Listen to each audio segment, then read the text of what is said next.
भाजपा को हराने के लिए पूरा देश का विपक्ष एकजुट हो रहा है ताकि भाजपा को हराया जा सके, लेकिन भूपेंद्र सिंह हुड्डा वो विपक्ष के साथ नहीं आना चाहता है।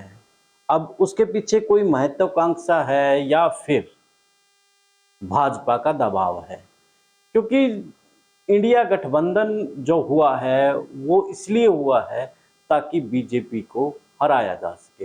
हरियाणा में भी जो मौजूदा सत्ता है वो भाजपा की है, तो ऐसे में जाट और गैर जाट के जो राजनीति तैयार पिछले 9 साल में बीजेपी ने की है वो बड़ी मजबूत की है। तो ऐसे में उसको हराना बड़ा मुश्किल होगा अगर गठबंधन नहीं होगा। ऐसे में चौधरी ओम प्रकाश चौटाला और आम आदमी पार्टी के अलावा तमाम जितने हरियाणा में विपक्ष दल हैं, अगर एक साथ लोकसभा चुनाव में खड़े हो जाए तो भाजपा को हराना आसान है, नहीं तो बड़ा मुश्किल है। तो क्या अब भूपेंद्र सिंह हुड्डा की तरफ दो इशारे हुए हैं, दोनों में से कौन से इशारे हो सकते हैं वो आप समझें। करते हैं जो लोकसभा के चुनाव को लेकर के कांग्रेस का विश्लेषण।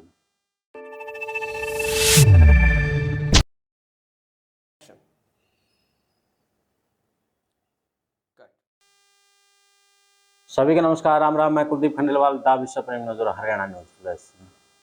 लोकसभा के चुनाव को कुछ माह बाकी हैं और ऐसे में जो इंडिया गठबंधन है वो हर जगह से कोशिश यही कर रहा है कि भाजपा को किस प्रकार से हराया जा सके। उसके लिए रणनीति तैयार की जा रही है। हरियाणा में भी अगर बात करें, भाजपा बड़ी मजबूत है। जिस प्रकार से जाट और गैर जाट की राजनीति के बलबूते प्रदेश में भाजपा स्थापित है, तो 2024 में भी अगर जाट गैर जाट की बात करें तो अगर आप ये कहेंगे कि फिलहाल कांग्रेस की लहर है, तो जो खामोश वोट है, जो 35 वर्ग वोट की जिसकी बात होती है, 1 वर्ग प्लस 35 वर्ग की, तो वो 35 वर्ग कहीं ना कहीं खास तौर पे जो ओबीसी है वो आज भी कहीं ना कहीं बीजेपी के साथ में खड़ा नजर आता है। तो ऐसे में जो एक वर्ग है उसमें भी यानी कि डिवाइड करने की रणनीति चली हुई है। उसके पीछे 2-3 नेताओं को लगाया गया ताकि उस वर्ग का वोट को डिवाइड किया जा सके। तो अब उस चीज को समझने की जरूरत है। उस एक वर्ग के ऊपर ही चौधरी भूपेंद्र सिंह हुड्डा खड़े हैं और हुड्डा खास तौर पर विधानसभा के चुनाव की तैयारियों में नजर आते हैं, क्योंकि वो कहते हैं कि मुझे मुख्यमंत्री बनना है। मुख्यमंत्री बनना तो सीधी बात है कि वो विधानसभा के चुनाव की तैयारी कर रहा है, जबकि पहले लोकसभा के, वो बाद की बात है, कानून बनेगा, वन नेशन वाला। अभी हाल फिलहाल की बात करें तो पहले लोकसभा के चुनाव है, तो लोकसभा की तैयारियां जरूरी है। तो जो 10 लोकसभा सीट है, 10 की 10 फिलहाल को बीजेपी के पास है। और टोटल सर्वे देखा जाए तो बीजेपी इतनी कमजोर नहीं है लोकसभा के चुनाव में। अगर गठबंधन हो जाता है तो वो कमजोर पड़ सकती है।